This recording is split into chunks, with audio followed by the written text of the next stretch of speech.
الحمد للہ رب العالمین والصلاة والسلام علی سید المرسلین اما بعد فاعوذ باللہ من الشیطان الرجیم بسم اللہ الرحمن الرحیم۔ روحانی وظائف چینل کی جانب سے تمام معزز ناظرین کو السلام علیکم۔ امید کرتی ہوں آپ سب خیر و عافیت سے ہوں گے اور ہنسی خوشی زندگی گزار رہے ہوں گے۔ آپ نے سورہ کہف جو کہ قرآن پاک کی ایک سورت ہے اور لفظ کہف کے بارے میں بہت کچھ سنا ہوگا۔ اصحاب کہف کی کہانی قرآن پاک میں موجود ہے، جیسا کہ جنہوں نے 300 سال تک ایک غار میں جنہیں مکمل طور پر بند کر دیا گیا، یا اللہ تبارک و تعالیٰ کی طرف سے ایسا حکم نازل ہوا کہ وہ اصحاب کہف ایک غار میں 300 سال تک سوئے رہے۔ کہف ان لوگوں کو کہا جاتا ہے جو کہ صرف اللہ تبارک و تعالیٰ کی توحید بیان کرتے تھے، اللہ تعالیٰ سے اس قدر محبت فرماتے تھے کہ انہیں اللہ کے سوا کسی چیز کی کوئی فکر نہ ہوتی۔ تو دقیانوس نے اپنے ظلم و ستم اور فوجی طاقت کے بلبوتے پر جو کہ بہت بڑی سلطنت حاصل کی تھی اور پھر اپنے لیے بہت ہی عالیشان محل بنایا، غرور و تکبر کے ساتھ تخت پر بیٹھا اپنے لیے کچھ وزیر اور کچھ محافظ منتخب کیے اور پھر حکومت کرنے لگا، اور کچھ عرصے کے بعد خدائی کا دعویٰ کرنے لگا اور اپنے دربار والوں اور اس دوسرے تمام لوگوں سے کہا کہ صرف میری اطاعت اور عبادت کرو، اور جو بھی میرے حکم کی مخالفت کرے گا اس کو سخت سزا دوں گا۔ اسی طرح کچھ سال گزر گئے۔ ایک دن جب وہ غرور و تکبر میں مست اپنے تخت پر بیٹھا تھا، ایک آدمی تیزی سے دوڑتا ہوا آیا اور خبر دی، بادشاہ سلامت، ابھی خبر ملی ہے کہ ایک لشکر تیزی سے ہماری طرف حملہ کر رہا ہے اور سرحد پار کرنے والا ہے۔ یہ خبر سنتے ہی دقیانوس کے چہرے پر ہوائیاں اڑنے لگیں اور ڈر کے مارے اس کا چہرہ پیلا پڑ گیا۔ یہ دیکھ کر اس کا وزیر اور دربار بھی تعجب میں پڑ گئے کہ ابھی تو اس کو خدائی کا دعویٰ تھا، اب کیا ہو گیا؟ اس کا ایک وزیر سوچنے لگا، دقیانوس خدا ہونے کا دعویٰ کرتا ہے اور لوگوں سے کہتا ہے تمام چیزیں میرے قبضے میں ہیں، لیکن خود بھی وہ دوسرے لوگوں کی طرح ایک عام آدمی ہے۔ تو اسی کی حکومت میں اصحاب کہف تھے جو کہ اللہ تبارک و تعالیٰ کی عبادت کرتے، اللہ تعالیٰ کو ایک مانتے اور اللہ کی وحدانیت بیان کرتے، علم غیب کے بارے میں جانتے تھے۔ اس کے علاوہ اصحاب کہف بہت ہی زیادہ اللہ تبارک و تعالیٰ کی عبادت کرنے والوں میں سے تھے، اور انہوں نے کیا کیا کہ چند نوجوان جنہوں نے اللہ کی رحمت پر بھروسہ کیا اور ایک پہاڑ کی غار میں چھپے، کئی برسوں تک یہ اس میں پوشیدہ رہے، آبادی سے ان کا کوئی تعلق نہ رہا، زندگی کی کوئی صدا ان کے کانوں تک نہیں پہنچی۔ پھر وہ اٹھائے گئے یعنی ظاہر ہوئے، اور یہ سارا معاملہ اس لیے ہوا کہ واضح ہو جائے دونوں جماعتوں میں سے کون سی جماعت ایسی ہے جو وقت کے واقعات اور ان کے نتائج کا بہتر اندازہ کر سکتی ہے۔ اور اس طرح سے اللہ تبارک و تعالیٰ نے اپنی وحدانیت بیان کر دی، اور اللہ تبارک و تعالیٰ نے لوگوں کو یہ بتا دیا کہ وہ جب چاہے کچھ بھی کر سکتا ہے۔ تو ایک بہن اس طرح سے واقعہ بیان کرتی ہیں کہ میں نے اصحاب کہف کا واقعہ سن رکھا تھا، لہٰذا میں روزانہ جب بھی روٹی کھاتی تو روٹی پر اپنی انگلی کی مدد سے کہف لکھ لیتی۔ ایک دفعہ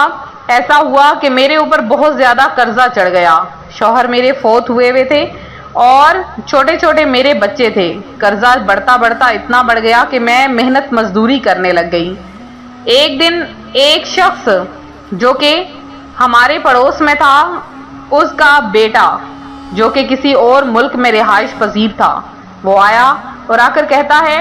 کہ بیرون ملک میں جہاں پر میں ہوں وہاں پر ایک بوڑھی عورت فوت ہو گئی اور اپنا سارا مال مجھے دے گئی، اور کہنے لگی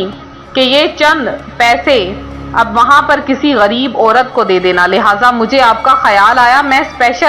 خصوصی طور پر ٹکٹ کروا کر یہاں پر آیا ہوں تاکہ آپ کی مدد کر سکوں۔ اور اس نے وہ سارے پیسے اس عورت کو دے دیے۔ اس نے جب وہ گنے تو وہ کافی تعداد میں تھے۔ اس نے ایک اچھا سا گھر خریدا، اپنے بچوں کو اعلیٰ اسکول میں داخل کروایا اور اب وہ کہتی ہیں کہ میرے بچے خود تعلیم حاصل کر کے اور اعلیٰ ڈگریاں حاصل کر کے بہت اچھا کما رہے ہیں، اور وہ سب وہ جو میں نے کہف روٹی پر لکھتی تھی اس کی بدولت ہوا ہے۔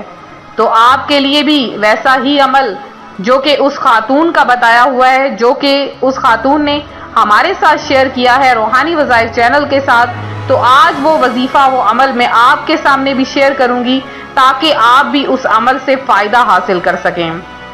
اگر آپ اس عمل کو ہمیشہ کرتے رہیں گے تو بھی آپ کو فائدہ ہوگا، لیکن اگر اس عمل کو محرم کے آخری عشرے میں کیا جائے، خاص طور پر 23 محرم سے شروع کر دیا جائے، تو اللہ تبارک و تعالیٰ کی رحمتیں اور برکتیں اس بندے پر نازل ہونا شروع ہو جاتی ہیں۔ قرض میں ڈوبے ہوئے، رزق کی تنگی کا شکار لوگ جلدی سے یہ عمل کریں۔ آپ نے کرنا کیا ہے کہ جب آپ ناشتہ کرنے لگیں، بیٹھیں، روٹی آپ کے سامنے ہو، دوپہر کا کھانا، رات کا کھانا کھانے لگیں، اپنی شہادت کی انگلی سے آپ نے سب سے پہلے تو 3 بار درود پاک پڑھ کے لفظ کہف آپ نے اس روٹی کے اوپر لکھ لینا ہے، کیونکہ وہ روٹی رزق ہے، اس لیے آپ کا رزق وہیں سے بڑھنا شروع ہو جائے گا۔ سب سے پہلے دن جو آپ نے جس روٹی پر کہف لکھنا ہے، وہ روٹی آپ کوشش کریں پرندوں کو کھلا دیں یا کسی غریب کو دے دیں،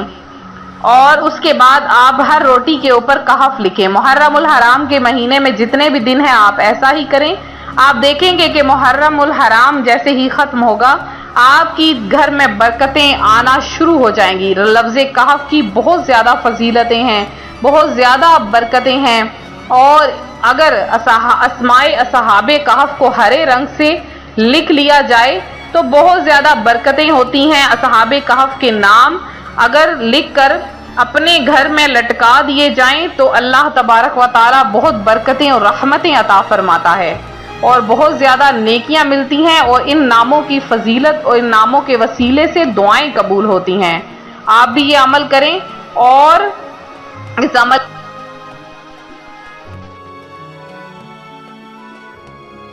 بہن بھائی بھی اس سے فائدہ حاصل کر سکیں۔ تو میرے جن بہن بھائیوں نے خصوصی دعا میں حصہ لیا ہے، اللہ تبارک و تعالیٰ سے دعا ہے اللہ تعالیٰ آپ سب کی تمام حاجتوں مرادوں کو پورا کرے، آپ سب کو اپنی جناب سے بے شمار رزق عطا فرمائے، اور آپ کو اتنا عطا فرمائے کہ آپ اس سے راضی ہو جائیں۔